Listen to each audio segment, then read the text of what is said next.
গরমকালে আমাদের প্রত্যেকের বাড়িতেই কিন্তু বেলের শরবত বা বেলের পানা তৈরি হয়ে থাকে। তাই ভাবলাম আজ একটু ভিন্ন ধরনের বেলের শরবতের রেসিপি আপনাদের সঙ্গে শেয়ার করা যাক। সঙ্গে এই বেলের পানাটাকে সারা বছর কিভাবে স্টোর করে রাখবেন সেটাও কিন্তু এই ভিডিওতেই শেয়ার করব। নমস্কার বন্ধুরা, ফুড ক্যানভাসে আপনাদের সবাইকে স্বাগত জানিয়ে শুরু করছি আমার আজকের ভিডিওটি। বেলের শরবত বানানোর জন্য আমি এখানে ছোট সাইজের পাকা বেল 4টে নিয়েছি। এখানে প্লেটটা ছোট ছিল সেই জন্য আমি 2টো রেখেছি আর পাশে 2টো আছে। প্রথমে বেলটাকে ফাটিয়ে এর ভিতরে যে শাঁসটা আছে সেটাকে বের করে নিতে হবে।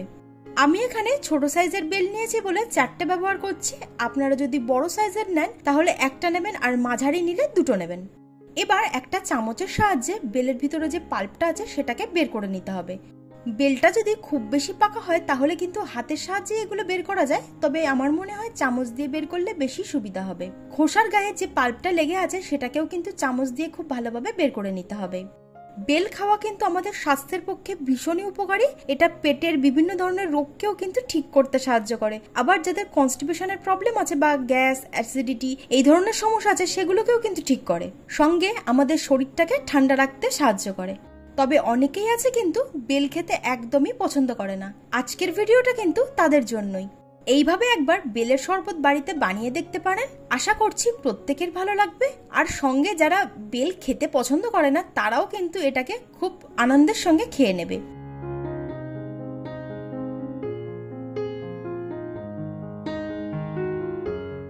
এখানে একটা পাত্রের মধ্যে সমস্ত বেলের পাল্পটাকে আমি বের করে নিয়েছি। এবার অল্প অল্প করে জল দেব আর একটা পটেটো ম্যাশারের সাহায্যে এটাকে ভালোভাবে ম্যাশ করে নিতে হবে। আপনারা চাইলে হাত দিয়েও এটাকে ভালোভাবে মিশিয়ে নিতে পারেন। এবার এই সমস্ত পাল্পটাকে একটু ছেঁকে নেব, তাহলে কি হবে এর ভিতরে যে দানা আর আঁশটা আছে সেটা আলাদা হয়ে যাবে। একটা ছাঁকনির সাহায্যে এটাকে আমি ছেঁকে নিলাম।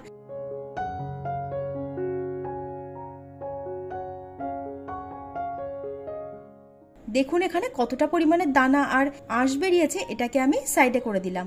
বেলের পাল্পটা আমাদের এখানে রেডি হয়ে গেছে। এবার চলুন এই শরবতটা কিভাবে আমি তৈরি করছি সেটা দেখিয়ে দেই। শরবতটা তৈরি করার আগে পাল্পটাকে একটু জাল দিয়ে নিতে হবে। তো একটা কড়ার মধ্যে সমস্ত বেলের পাল্পটাকে নিয়ে নিলাম। এবার ফ্লেমটাকে মিডিয়ামে রেখে এটাকে জাল দিয়ে নিতে হবে। আমি এখানে যতটা পরিমাণের বেলের পাল্প নিয়েছি সেই অনুপাতে আমার 1.5 কাপ পরিমাণ চিনি লাগবে। তো প্রথমে আমি 1 কাপ পরিমাণ চিনি দিলাম। এবার এটাকে খুব ভালোভাবে মিশিয়ে নিচ্ছি। এখানে আমি আজকে চিনি দিয়ে করছি, আপনারা চাইলে মিশ্রি দিতে পারেন বা বাতাসা দিতে পারেন। তারপর বাকি যে 1/2 কাপ পরিমাণ চিনি আছে সেটাও মিশিয়ে দিলাম। মিষ্টির পরিমাণটা ঠিক কেমন হবে সেটা বোঝার জন্য প্রথমে 1 কাপ পরিমাণ চিনি দেবেন, দিয়ে ভালোভাবে একটু মিশিয়ে নেবেন। তারপর এটাকে একটু মুখে দিয়ে দেখবেন, যদি মিষ্টির পরিমাণটা একটু বেশি লাগে তাহলে ঠিকই আছে, আর চিনি দেওয়ার দরকার নেই। তবে যদি মনে হয় মিষ্টির পরিমাণটা একটু কম আছে তাহলে আর একটু চিনি দিয়ে দেবেন। কারণ এই যে পাল্পটা আমরা এখানে তৈরি করছি এর মধ্যে যতটা পরিমাণ চিনি দেওয়ার সেটা দিয়ে দেবো, পরে কিন্তু আর আমরা ব্যবহার করব না। তো ভালোভাবে এটাকে মিডিয়াম ফ্লেমে রেখে জাল দিয়ে নিতে হবে যতক্ষণ না পর্যন্ত এর কালারটা পুরোপুরি চেঞ্জ হয়ে যাচ্ছে আর চিনিটা খুব ভালোভাবে গলে যাচ্ছে। বেলের পাল্পটাকে আমি প্রায় 10 থেকে 15 মিনিট ধরে লো টু মিডিয়াম ফ্লেমে জাল দিয়ে নিয়েছি আর এটা এখন আগের তুলনায় অনেকটা শুকিয়ে এসেছে। সঙ্গে যে চিনিটা দিয়েছিলাম সেটা কিন্তু গলে গেছে আর কালারটা সম্পূর্ণ চেঞ্জ হয়ে গেছে। এবার আমি ফ্লেমটাকে বন্ধ করে দেবো, এর বেশি কিন্তু জাল দেওয়ার কোনো প্রয়োজন নেই। এবার এই বেলের পাল্পটা যতক্ষণে ঠান্ডা হচ্ছে ততক্ষণ চলুন লেবুর রসটা রেডি করে নেই। এখানে আমি বড় সাইজের 2টো লেবু নিয়েছি। আপনারা কতটা পরিমাণ টক পছন্দ করবেন সেই অনুপাতে কিন্তু লেবুটা দেবেন। লেবুটা এখানে 2 রকম কাজ করবে, এক তো টেস্টটাকে বাড়াবে, আর যেহেতু আমরা এই বেলের পাল্পটাকে স্টোর করে রেখে দেবো সেই জন্য এই লেবুটাই কিন্তু এর প্রিজারভেটিভ হিসেবে কাজ করবে আর সঙ্গে এটাকে একদমই জমতে দেবে না। তো লেবুর রসটা আমি বের করে নিয়েছি আর এরই মধ্যে কিন্তু আমাদের বেলের পাল্পটা একদম ঠান্ডা হয়ে গেছে।